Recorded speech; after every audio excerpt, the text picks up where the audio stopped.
Hi, I'm Moumita, your transformation coach. I'm back with the podcast series Rendezvous. Thank you so much for your support for my season 1, Rendezvous, the story of power, passion, and purpose. You encouraged all 24 episodes, and my show was rated as top 3 on Hubhopper for the year 2022. Today, I publish my first episode, Rendezvous, the transformation stories. The intent is to listen, learn, and lead transformation from our eminent guests. I launched my first episode with Karmel Nair. She's a certified life coach, psychotherapist, motivational speaker, and a published author of 52 books by Harper Collins globally. As a life coach, accredited by ICF, and a master's degree in psychotherapy, she coaches people to get better and improve at all levels to achieve their fullest potential. She's a spokesperson and writer for Grehalakshmi Magazine, where she connects with millions of women and empowers them. She also writes for Air India's Inflight magazine as a wellness coach. Karmel also conducts webinars and seminars for various companies. She works as a personal coach as well as worked with a lot of individuals to achieve both personal and professional goals. Her main focus of work being improved ability to cope with stress, overcome anxiety, and accomplish a balanced state of mind. So stay tuned to listen to Karmel and her stories on transformation. Hi, Karmel. How are you? I'm good. How are you? I'm good, and thank you so much for being a part of this conversation. So, Karmel, first things first, I've always been very impressed with the profiles that you have been. And when I sat down to think of this podcast, where we are talking of transformation stories, who else but you to have a conversation with? So, if I have to ask you, what does transformation mean to you? Interesting. So transformation has been such an integral part of my life, but if you're asking me what it means, it's going to be very difficult to put it down in, say, a word or two or a sentence, but I'll try. So I think transformation to me would mean to reinvent, to re-innovate, and at such a crux, it is a sense of being reborn. Something that you do altogether new, where you completely become vulnerable in your past, and then you take a new birth altogether. You meet with a new version of you, the bestest version, the reincarnated version of you. So that's what transformation to me is. It's the reincarnated, it's the reborn you. Wonderful. Transformation as a word these days, I guess all of us here, and the way you have put it across, reborn and reincarnated, how do you see that playing a role in your life? So I think over the years, I have witnessed deep levels of transformation touch me at various levels, Moumita. It started, I believe, somewhere in early 2000s, when I was fired from my first job. From my first job, actually, from my first dream job. So I don't know if you know this, but I used to be a radio jock. And I became a radio jock with All India Radio after clearing an audition of about 450 people, 450 youngsters. And I was one amongst the 25 radio jocks that were shortlisted for Bombay. And after having such an esteemed position, I got an opportunity with great difficulty to actually work with a talk show which was a new format, which was getting experimented in India. And they offered me a drive time show. And I was hosting who's and who's on the show. And it was a great position to be in, a prime time of my life. And within 6 months, I realized that for some odd reason, there was a new job that was brought in from a leading radio station. And obviously, when a leading radio station's jock comes in, your limelight kind of starts, glimmering down. And that started happening with me. And I was asked to leave immediately the next day, within 6 months. In the sense, like, I've been called into the cabin and I've been told, hello, we need to go because we don't need you anymore. We have found your substitute. And this guy can get us great listenership. So you're on your way out. And when you see your dream job slip away from you, when you know you're the crux of fame, and when you're earning so much which your peers and your friends are not doing, and when they look up to you for a drive time show, and you're kicked out of it, can you imagine the hit that your ego takes? And I think that's when I started reinventing my life. So initially it was very difficult. I think it took me a great deal of courage to go through this change that came in. But after that change, and when I surrendered to the change, I realized that a sense of huge transformation had set in. And what doesn't kill you actually makes you stronger, Moumita. So it started happening with me. It started actually literally playing out in my living life. And it started making me so strong that today I have reached a stage where I've become a motivational speaker. I'm here with you. And it's an honor to actually come on your forum and talk to you and to your audience and be able to actually influence people out there. I personally feel that really shaped me greatly, deeply from a stage of being absolutely fearful. Absolutely fearful, absolutely vulnerable and confused, to a stage of being absolutely brave, triumphant and victorious has been my journey in the sense through transformation. And it all started in 2000s. And then another stage that came into my life was in 2010, which I'm still a product of that transformation, and I'm still transforming, reinventing myself every step of the way, is my first Vipassana course that happens as a chance meet with Vipassana. My husband signed me up and I didn't even know what I was getting into. We were both in between the jobs and we decided, kuch nahi hai, to let's go for a free holiday. We had Googled and we realized Vipassana centers give you free boarding, free food. So we thought, let's go. I didn't know what I was getting into. And as a radio jock back then, I didn't know that I had to keep 10 days of maun, noble silence, no talking. Your phones would be taken away.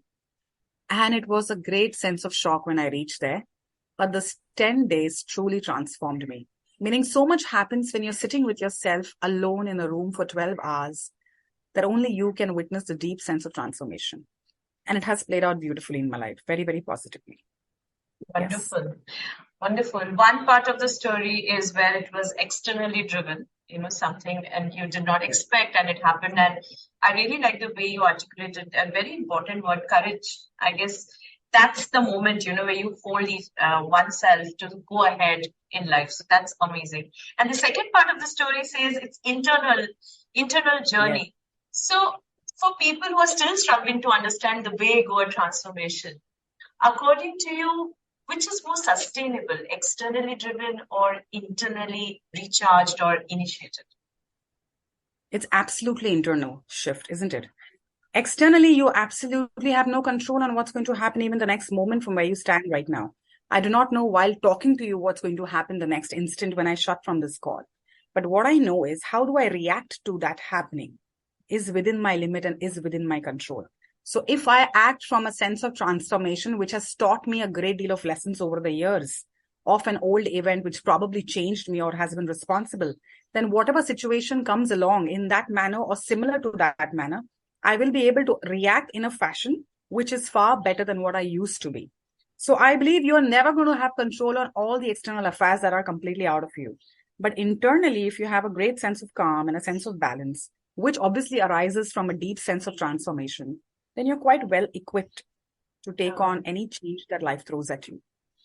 And that's something that I also kind of believe in, and I see that whoever, whenever I initiate something on my own and I'm centered or maybe as you rightly say, balanced, it's easier for me to sustain that rather than because otherwise if it's external, it's more reactions. It's more like I'm fighting it out or, I'm trying a plan A, plan B, plan C. So when here we are talking of transformation and since you are a life coach yourself, you have come across so many people who go through these ups and downs in life.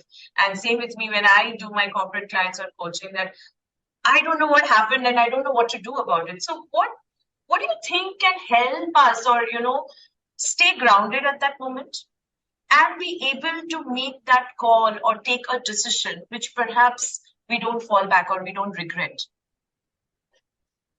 So there are 2-3 layers to your questions. Number one, I'm going to first make people, your listeners, understand that how we start becoming more balanced and calm in our reactions and start gravitating to response. Usually the difference between reaction and response is where reaction still has a sense of emotion attached to it.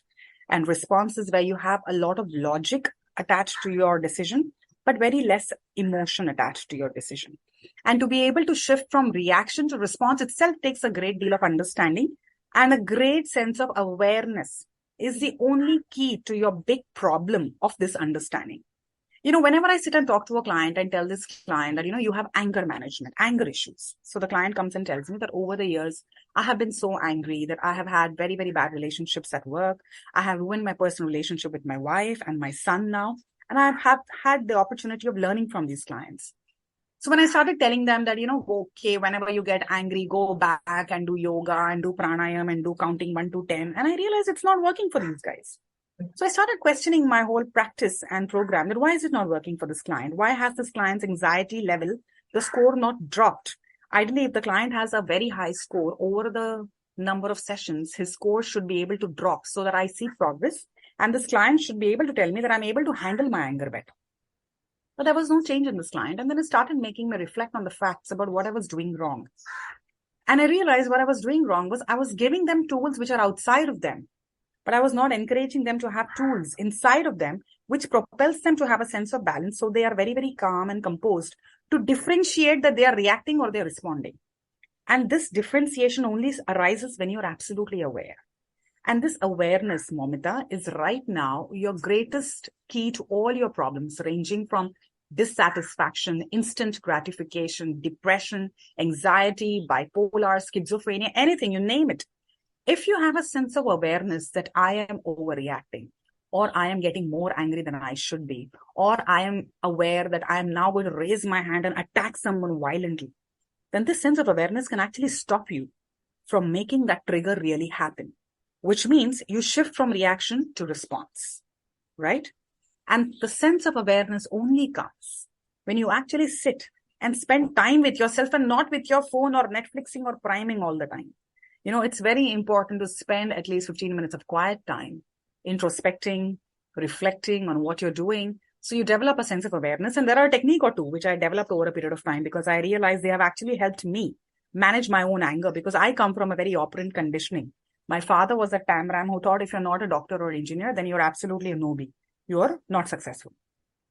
I was resigned to become the most unsuccessful kid out of the three. And today I realize that I carried that baggage for so many years of trying so hard to prove my perspective and point to my father that today I feel I wasted so much time. I should have actually started being happy and equipping myself emotionally, internally well, centering myself well. So my success doesn't reflect on someone else, but it comes from within. And therefore, it's very important that you develop a sense of awareness. Without the sense of awareness, you are never going to know how much angry are you getting. And without knowing how much angry you're getting, you will never know whether you're going to act, speak loudly, or bash, or beat, or what. So awareness is your sense of breaking point. And how you develop awareness, I have told you. Wonderful. And you're trying to touch on a very critical part, I would say, awareness. And very nicely put, Karmel, in these days. None of us are quiet as such. We may sit, but we always have some technical gadget in front of us. And, and that somehow does not allow us to be with us. And in some of the conversations, I've also discovered people also shy away from being alone because they don't want to hear those noises that are, they're coming in. And that's something perhaps, again, makes us fall back. So one question, and very nicely, you told me two stories of yours. One is external and internal, and you articulated in a very, I would say, very logical manner, but I think then the crux is emotion. So transformation and emotion for me go hand in hand, and I believe transformation... I'm losing you, Moumita. I can't hear you. Can you hear me now? Yeah, I can hear you. Yeah, sorry about that. Okay, so I was saying that emotion is at the base of all transformation, and you articulated it in a very logical way of how you got out of it, courage, and of course I know you, Karmel, so you are a fighter, but not everyone is there. So how does one manage that emotional imbalance that happens? Of course, being aware, of course, being with oneself, of course, knowing what is okay, what is not okay, what am I getting anxious about. Having said that, how do I balance my emotions while I'm in the transformation stage? See, mostly your emotions get imbalanced when you're oscillating between the two time zones of your life. The supposedly two time zones. One is the past and the future. And when you're never in the present, you're oscillating between the past and the future. You're obviously either worried about what happened or you're worried about what will happen. And in such a state, in such two time zones, which is your past and future, it's never going to be possible for you to have complete balance and control, because that time is either not there right now because past is over, it's history, and future we don't know is what. But you're creating an imaginative future which is beyond you, which is out of your control. And what happened in the past is also out of your control, right? Had it been in your control, it wouldn't have influenced you the way it is affecting you right now, correct? So what is in your control is your present. But how many of us like to stay in our present? None of us. The moment we have present moment, we are in our phones. The moment we have our present moment, we are in the newspapers. The moment we are in the present moment, we are in our TVs. But we are not with ourselves. So the best way to ground yourself, to be able to be more balanced, to be able to be more calm, to be stress-free, is to not oscillate between what happened and what if the same happens, and what will happen, and what if that happens, and what if like that doesn't turn out. It is best to be here. And it is best to realize like where you are right now, you're absolutely a beautiful mechanical system, which is breathing, living, having a sense of vibe and energy. And in this moment, you will see 99% out of the 100% cases I have seen, the present moment is the most beautiful moment, because whenever my clients tell me, I've had this issue, what if this happens in the future? So I tell them that what is the problem right now? So they are, appalled, they're taken aback and they tell me, no, right now there is no problem. But what if this happens? So I'm like, but right now there is no problem. So they're like, no, right now there is no problem. So then I tell them, go back. You don't know. You don't need me. All that you need to do is need to be here. And when you're here, when you're in the present moment, only then can you have a sense of balance, because balance is only in the present. Balance cannot be of the past, and balance cannot be of the future. And balance can only happen when you are here. And with balance, I mean where you are not driven by your emotions, where you understand that I am emotional and therefore I keep my emotion out and I objectively look at the situation. When you're about to cry in a meeting where you're getting bombarded by your bosses and suddenly there's a sense of awareness, then I am about to cry. And then you tell yourself that I need to excuse myself, and you step out of the meeting gracefully. And then you keep your emotional reactions to yourself. Then you don't show your vulnerability to someone. Your vulnerability is for you, by you, of you. It's teaching you something. But without a sense of awareness, you start crying, you start screaming, you start fighting back. The balance is gone. There is only reaction, there is no response. And to get that in the times when we are thrown with situations by life, which are mostly and always out of our control, like COVID-19, or say some other epidemic or pandemic or some sudden situation. While, like I said, I was asked to move immediately the next day from a job, which was my dream job. It really rattles you, right? And then you start thinking, if I lose this job, like I tell you, the dialogue in my head back then, 15 years ago, when I was fired from that job was, what if I don't get this job again? So this is related to future. My next thought was, what if this opportunity never comes to me like this? Related to my past. Okay. So all of my thoughts, which are actually beating me down, all of my mental dialogue, which is actually beating me down, were always of either the past or of the future. Present was absolutely normal. Present, I lost a job. Fine. Fact of the matter is I lost a job. That's it. But how our minds play it out is, it instills so much fear in us, isn't it? About the past and the future. So cut yourself off from these two time zones. Be here and now and be mindful. And nowadays, everybody on Instagram and Facebook is talking about how to become mindful. So I don't have to help you with it. If somebody talks to me like this, I don't need to go and learn those, Karmel. I can just keep listening to you and be mindful and present in this conversation. But I think very important point, being in the present and being now. And that brings me, especially the storytelling that keeps happening. And I'm again coming back to transformation, and change is never easy or something which is externally triggered, especially, these days you're looking at so many jobs being cut, and people again back to square one where they started. So at that point, I understand change is always good, or change is the only constant. We hear all this. But according to you, what is the belief that you hold about transformation?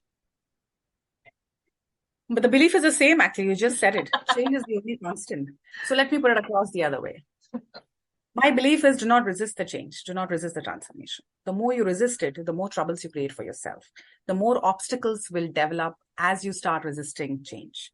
So my belief is, change is the only constant, right? I think we all believe this. Unfortunately, life has taught us hard way or not so hard way, an easier way, the change is coming.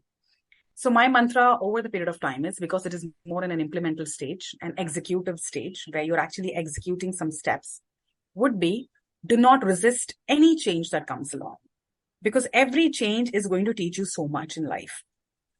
You know, when I was prepping for your interview, I had a webinar just before. I told you a little while ago, I had a session, and I was telling the listeners a small Zen story. If we have time, can I share that story? Sure. Please go ahead.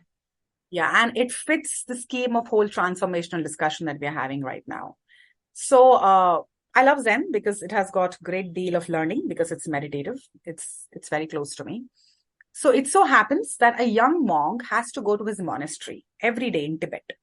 And this monastery is, say, 12 to 15 kilometers away from his little home in his hometown.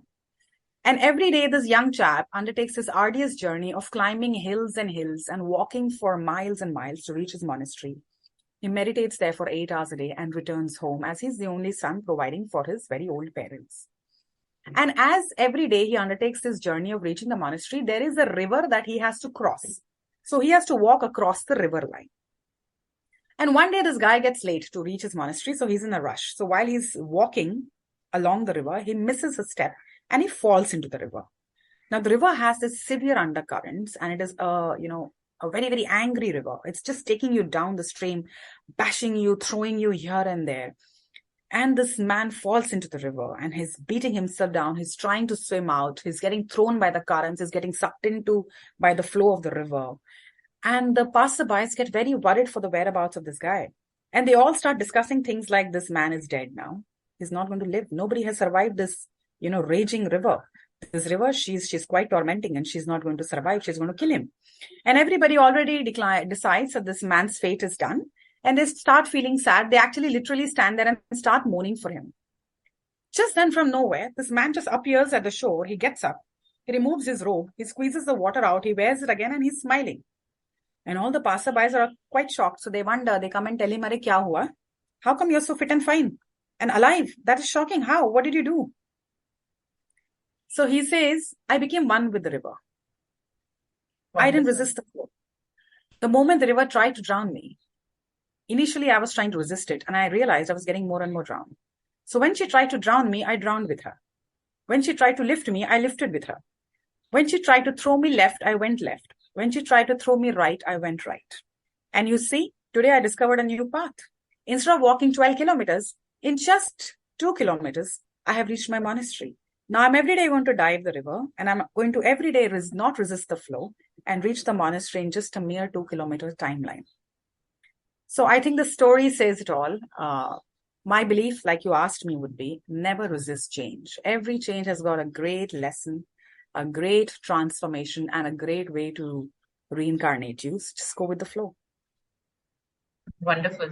The way you articulated, I was already there in the river, already going with the flow there, Karmel. Thank you so much for sharing that story. I think it kind of brings into that it's just flow with it, That's all about transformation. So one question that comes in my mind right now, if there is anything, we are talking of being aware, we are talking of being in balance. At this moment, if you look at your own life, Karmel, do you see at any point of time any other transformation you would like to bring about in the past that has happened still now?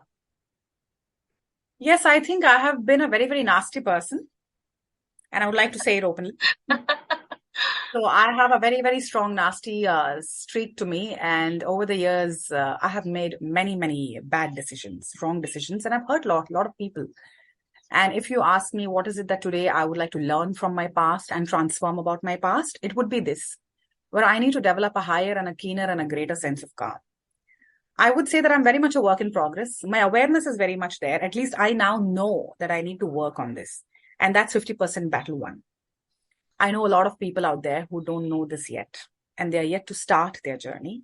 So at least I know that I need to develop more awareness and more sense of balance. So I'm not nastier, I'm not more angrier, and I'm more calmer. But everything said and done, at the end of the day, we're all humans. So we're all going to err, and I'm no exception. Wonderful. That shows like a peaceful environment around you now. That means, you are calm, everything else would be calm around you.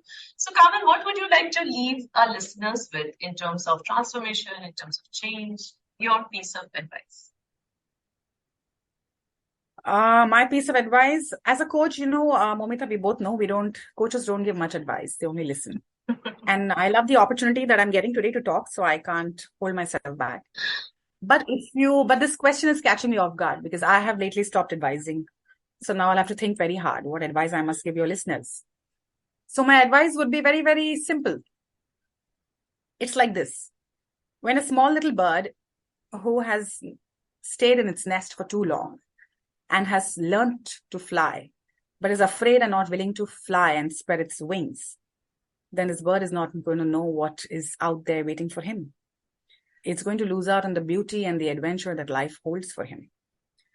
So when it is time for you to spread your wings and take this flight of hope, then you should embrace that moment and take your flight. Because you need to know that the nest has now become too small for you and the world out there is too big. You cannot live in your nest. So you have to go when the time is right. Wonderful, wonderful. That's a very, very implementable suggestion and advice, Karmel, and very well put. And thank you so much for your time again. We'd love to talk again and get into a conversation, another power-packed conversation with you sometime soon. So thank you again, Karmel. Thank you, Moumita. Thank you for having me on your show.